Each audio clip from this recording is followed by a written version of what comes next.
fast forward now to when I was at the Vault, Patrick Bet-David's conference in Orlando.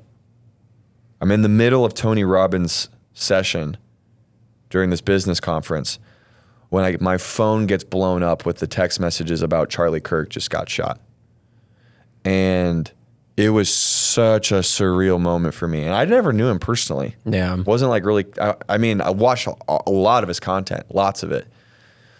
But when I found out that he got shot and I saw the photo on my phone of him getting shot, it felt like a lightning bolt hit my spirit.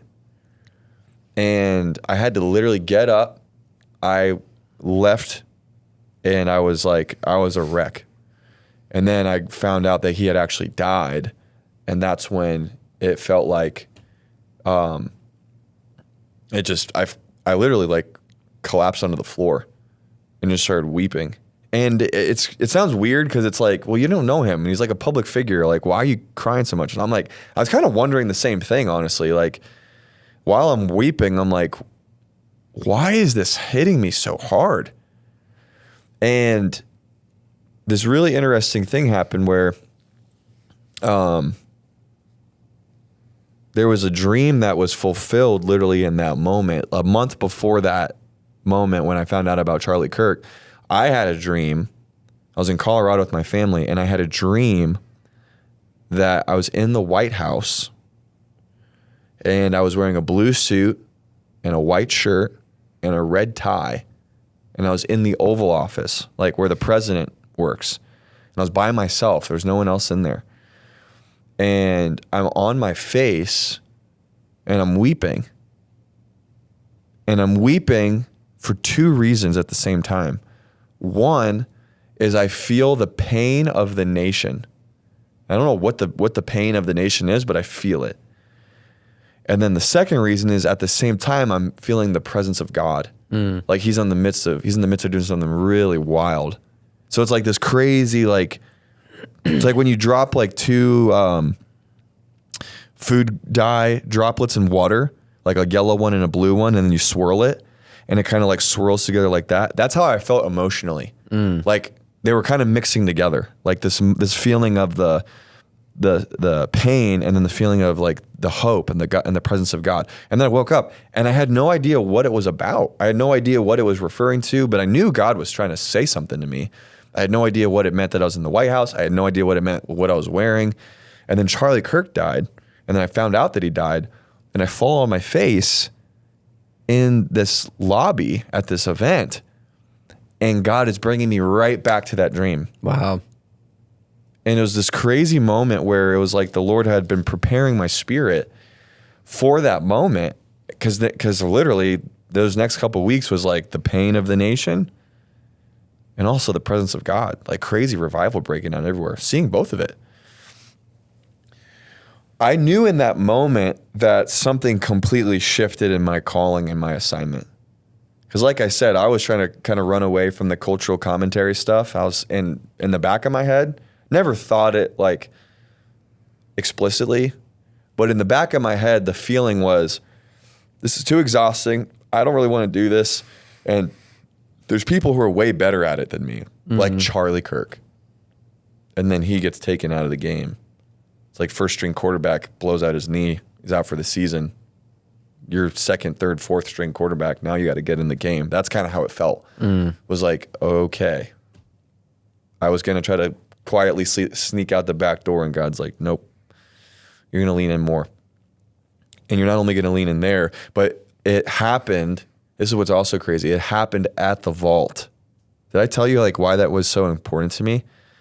A little bit, but I mean, yeah, please share. So Patrick Bet-David, he's a guy that I really look up to a lot. He's like he really is a mentor to me. I pay him for mentorship from time to time, and he's just been phenomenal. But he's a guy he's a believer. He's a conservative. He's built massive businesses. He's in the world of media. He's building this whole media empire down South Florida. And he's also a cultural commentator. He's also always talking about politics. And it's like, he's a guy that I've just really admired because he doesn't put himself in a box. Yeah. You know what I mean? It's not like it's so crazy, man. Like, people want to put me in a box all the time. Like, Christians are like, you can't talk about business. Like, I thought you were a pastor. I'm like, oh my gosh. Like, do we want to talk about Paul? Paul was a tent maker and also an apostle. He had his business and he had a ministry. Can we talk about that? What Jesus say? I'm about my Father's business. Yeah. Interesting. More on that later. But I've really loved I've just really admired how he's like, I'm just going to be the fullness of who I am. And I'm not going to let anyone put me in a box. And so so I've always been like very attracted to that. But I thought it was interesting that I had this vision. I had this word of expansion. I've been getting these prophetic words from people that I didn't really know what to do with. It was just kind of like encouraging, but it was kind of like, we'll see. We'll see what God wants to do with that. And little did I know, what I was actually doing was I was carrying a promise in like my spiritual womb. And I was pregnant with a promise for 9 months. And in the month of September, the 9th month of the year, that's when I went into labor.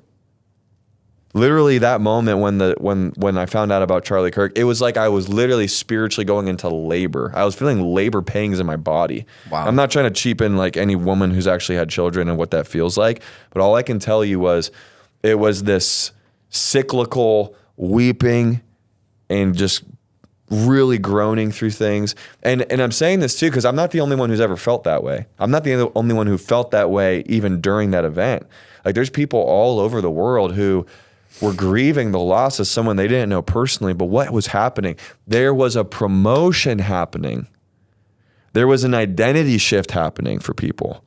Like, that's what I want you to catch as I'm sharing this right now is if you feel like, wait a second, I am growing past who I used to be and God is expanding things in my life and he's calling me into new territory, but oh my gosh, like this is not easy. Oh my gosh, I'm going through a lot of testing right now. Oh my gosh, I'm going through a lot of pressure and refinement. That is good. That's the price of promotion. That's what I'm trying to talk to these people about right now because I'm in it.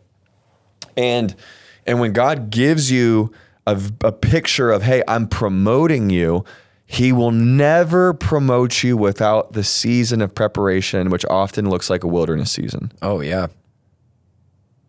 Jesus is the perfect example. If you enjoyed that clip and you want to watch another video like it, you can just click right over here. Or if you want to see my other channel, Directed Life, full-length interviews and really deep conversations, you can click over here.